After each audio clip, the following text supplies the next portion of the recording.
On the 7th of May of 2015, the CPO placed a lifelong ban on Sri Radhe from holding any positions related to children. The girls' Gurukul has now been shut down. For years there have been rumors that both Sri Radhe and Bhaktivedya Purna Maharaj were mistreating the girls. The involvement of a sannyasi in the education of young girls should have been regarded as unacceptable, even if Bhaktivedya Purna Maharaj did not already have a history of child abuse. The CPO granted an appeal to Sri Radhe, despite the fact that she did not meet the requirements to be eligible for one. The appeal panel removed the lifelong ban. In 2014, I got the opportunity to ask Bhaktivedya Purna Maharaj why he is still allowed to be involved in education, despite his documented history of child abuse. And this was his response. You are a convicted, self-confessed child abuser. It is estimated by your own admission that at least 30 children have been raped while under your care, with your knowledge but without your protection. You knew, but you did not do the needful to protect them. Why is it that you're still involved in education today? Why have you apologized? Why have you not apologized for your crimes? If you got a question, is this how you apply Vedic paradigm to your life? I would like to point out to the leadership of Islam that by endorsing Maharaj, I'm not quite sure I understand. This is your two schools in Mayapur are run without accountability or transparency. There is no credible, independent system in place to verify the safety and well-being of the children. With your track record, this is reason for grave concern. You see, unless you accept responsibility, Will you stop talking? What is true?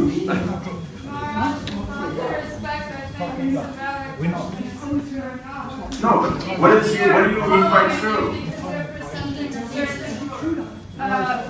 Representing a certain projection of who you are, but if you're a child abuser, that goes against everything. What is meant by a child abuser is one who degrades a child, abuses him by inflicting a physical, mental, or emotional punishment, which is undue and unproportionate. So if you have then it's not true. Then it's not true. Then it's not true. And I think if these claims are being made, there must be reason, because you have been running this school for 40 years. I met you in Mayapur when I was 10 years old, maybe. Okay. So I think, just answer honestly. I think this is inappropriate. If you want an answer honestly, then you have to be quiet. Everybody just talks because they feel it's just coming out and it's about truth and this and that. But you don't really want to know truth. Is spiritual life about pursuing the truth? Yes, but truth means what's connected to Krishna. So do you want to discuss this connected to Krishna? Or is this just a social thing that you want to discuss? Of course it's a social thing. Otherwise, why would you be standing up now when it's a time to discuss the philosophy? we're discussing philosophy. No, it's time that if you have this, you come to me personally. No. This is fair. It's fair, but you're the one talking. You say, tell the truth. Then be quiet and listen.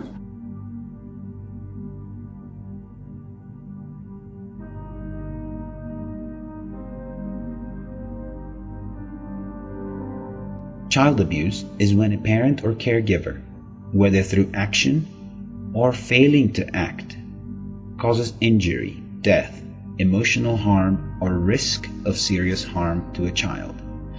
There are many forms of child maltreatment, including neglect, physical abuse, sexual abuse, exploitation, and emotional abuse. It is important to note that failure to act is a form of child abuse. This is probably the most common and most overlooked form of child abuse that has affected generations of Hare Krishna children.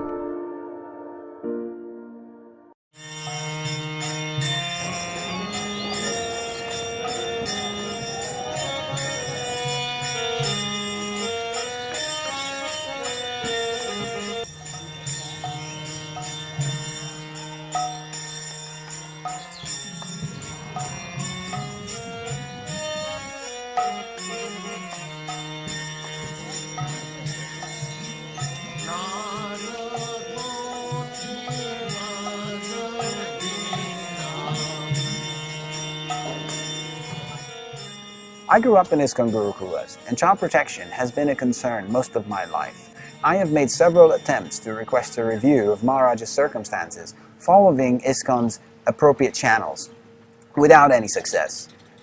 For this reason, I felt that disrupting his lecture was the only option left.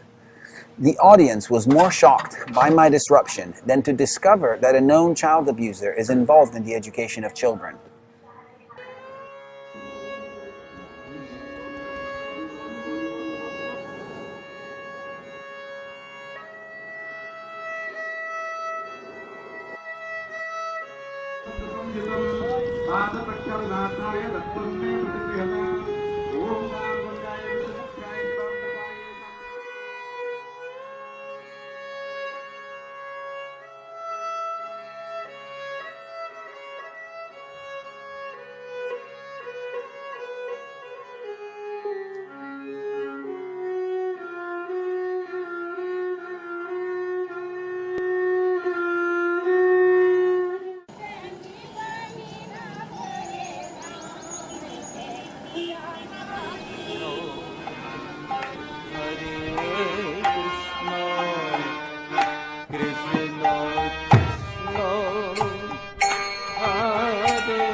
Damodar Swami was the principal of the Vrindavan Gurukul for many years. The CPO found him personally responsible for physical and psychological abuse and neglect of the children placed under his care. Even though many ISKCON leaders were aware of the extensive nature of the abuse, he received much support and remained in his position for more than a decade. And with Damodar Swami, I know literally children are some of my very dearest friends. Damodar Swami, dealt with harshly, and there's just no way that I could, disregard the pain that they had, and there's no way that I could, in my own heart, be defiant of justice that they feel should be made.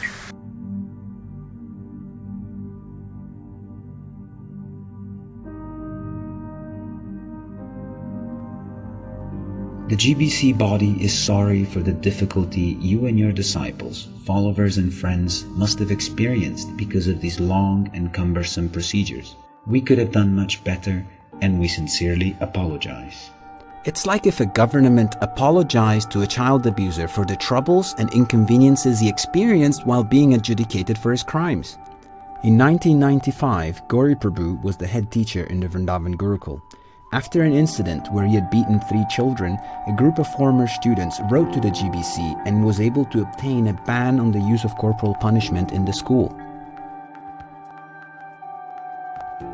Braj Bihari Prabhu then wrote a letter to the GBC petitioning for its reinstatement.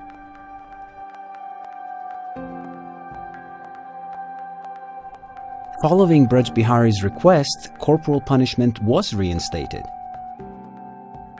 When the case of Gauridas came up for review in 2006, 3 GBC members wrote letters of support: Shivaram Swami, Shesha Prabhu, and Pragosh Prabhu.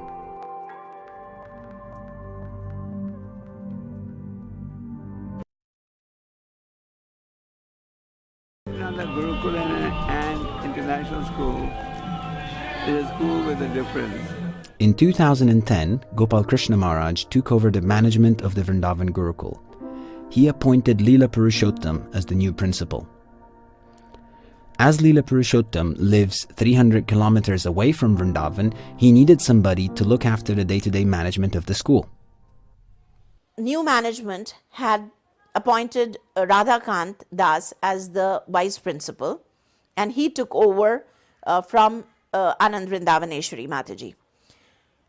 He was a 25-year or something young man, straight from IIT Kanpur. No experience of life, no experience of dealing with children, because he had been living a life of brahmachari and things, and no background of education or administration for that matter.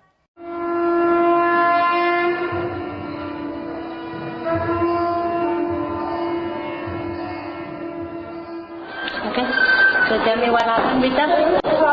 She just like a knee to her stomach, very much, very hardly, and to her hair. She pulls like a key, like her neck, and our head is going in. Anybody has any problem, and if we will not jump in Mangalarti, then he will come here and jump so much. Yes, Mati, can I speak in Hindi? जानते जब मैं वहाँ पर था, माती खड़ा हुआ, इन्होंने मुझे थप्पड़ दिया और बोला कम हियर और उन्होंने मेरा पिंच किया पेट का स्टमक लाइक ए की घुमा दिया very badly. In 2011, one of the teachers in the Vrindavan Gurukul reported a colleague for beating the children. The school management then asked the teacher that reported the incident to leave. Any school that operates with a policy that discourages the reporting of incidents is bound to have big problems with child abuse. I have many official reports filed over the last 6 years of physical, sexual and emotional abuse to the children of the Vrindavan Gurukul.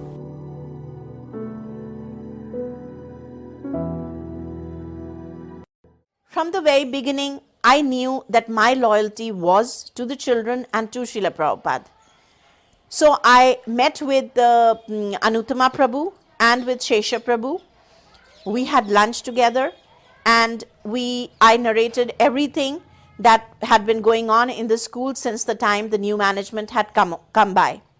I spoke with Gopal Krishna Maharaj and Maharaj voiced his concern. His first response was, in case, where is the written complaint? Who wants the investigation? I'll be out for 10 days, but I will definitely look into the matter and please keep all this in the family. Do not take it out. Leela Purushottam Prabhu runs the management. And I, as the GBC, I can't interfere with the regular running of the school. But you don't worry about anything. You just get back to your work, which was collecting funds. मेरा बच्चा भक्ति वेदांता गुरुकुल में वृंदावन में पढ़ता है। मुझे पता चला है वहाँ पर बच्चों के साथ यौन शोषण किया जा रहा है। मतलब इतना सही स्कूल और हमने अपने बच्चों को जो पढ़ाने के लिए भेजा, जो एक भक्ति भाव से भरा स्कूल है, भक्ति धाम है वो, और वो वहाँ पे यौन शोषण हो रहा है इस तरह से। मुझे तो ये जानकर ही बड़ी हैरानी हुई कि हाँ इस तरह से काम परेशानी हुई इस चीज से कि मतलब मेरा बच्चे के साथ भी ये सब कुछ हुआ है। और इस मैनेजमेंट को सबको पता होने के बावजूद भी कोई एक्शन नहीं लिया जा रहा है। मेरे से प्रशासन से ये रिक्वेस्ट है कि आप कृपया करके जल्द से जल्द कोई सख्त कार्रवाई करें और इस स्कूल को बंद करने की कृपा करें, क्योंकि ऐसा यौन शोषण चलता रहता है हमारे बच्चों का भविष्य पूरी तरह से बिगड़ जाएगा। Devashish was a person who was out of bounds for the school. He was not allowed to enter into the school. I saw that Devashish was hovering around the school too close. I was alarmed. And I also knew that he was passing by the security and he was entering the school. When I mentioned to him and I said, Leela Purushottam Prabhu, Devashish has a history of, child abuse, and why is he being allowed into the school? So his reply was, Mataji, it's none of your business. We know what we are doing, and he is a very well-connected person. He's known to a lot of very, very big people. He's very useful to us. And as it is, all this was only a Western propaganda to malign his name. There is no truth to all this. And then in the February of 2015, I get a call from one of my ex-students' parent telling me that the national television is reporting that the children of Bhakti Vedant Gurukul and International School Vrindavan have been sexually molested and a man called Devashish has been arrested. And I was completely devastated because in front of me were all my worst nightmares. I was living them. I could see that it was actually happening. What I want these people